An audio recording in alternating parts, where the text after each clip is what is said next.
আজকে যেভাবেই হোক কলেজে যেতে হবে, ভালো লাগছে না। সামনে কাকে দেখছি? আরে এটা তো মনে হচ্ছে অব্র। এই অব্র, দাঁড়া।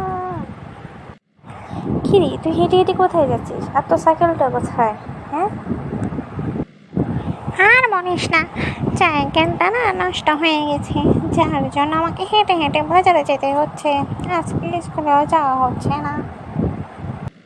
আচ্ছা ঠিক আছে, চল তোকে বাজারে নামিয়ে দিই। এই তো বাজার চলে আসছে। ঠিক আছে, নেমে যা তাহলে। হ্যাঁ, আমি একটু কলেজে যেতে হচ্ছে আমাকে। আচ্ছা ঠিক আছে, তোমাকে অনেক ধন্যবাদ। আসছি তাহলে।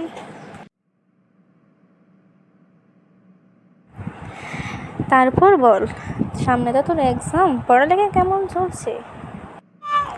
আর পড়ালেখা পড়ালেখা বরবাদ হয়ে যাচ্ছে। পড়ালেখা করতে আর এখন ইচ্ছে করে না, যেই গরম পড়েছে বাবু। তা যা বলেছিস, অবশ্য আমাদের ঘরে এসি আছে, তাই আমাদের তেমন গরম লাগে না। তোরও একটা এসি নিয়ে নে, দেখবি ভালোভাবে পড়ালেখা করতে পারবি ঠান্ডায় ঠান্ডায়। আর গরম জিনিসটা তো লাগবেই না। তোর আব্বুকে বল একটা এসি কিনে দিতে, হয়ে যাচ্ছে। আর এসি 3 বেলা যে ভাত খেতে পারে সেটাই অনেক দোস্ত।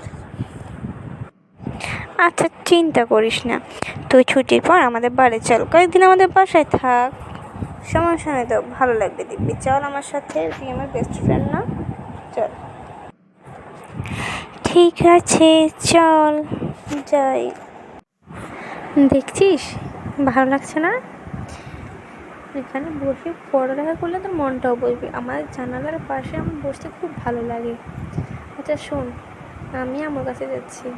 আমাকে বলি তুই কী খাবি, আমাকে বল, আমি আমাকে চাই বলি তোর জন্য রান্না করতে, ঠিক আছে? আচ্ছা আমি আসি, হ্যাঁ। আমার জন্য এক্সট্রা করে কিছু রান্না করতে হবে না, আন্টিকে বলিস। তোরা যেটা খাবি আমি ওইটাই খাবো, সমস্যা নেই। আমি জাস্ট একটু পড়তে আসছি, বুঝছিস?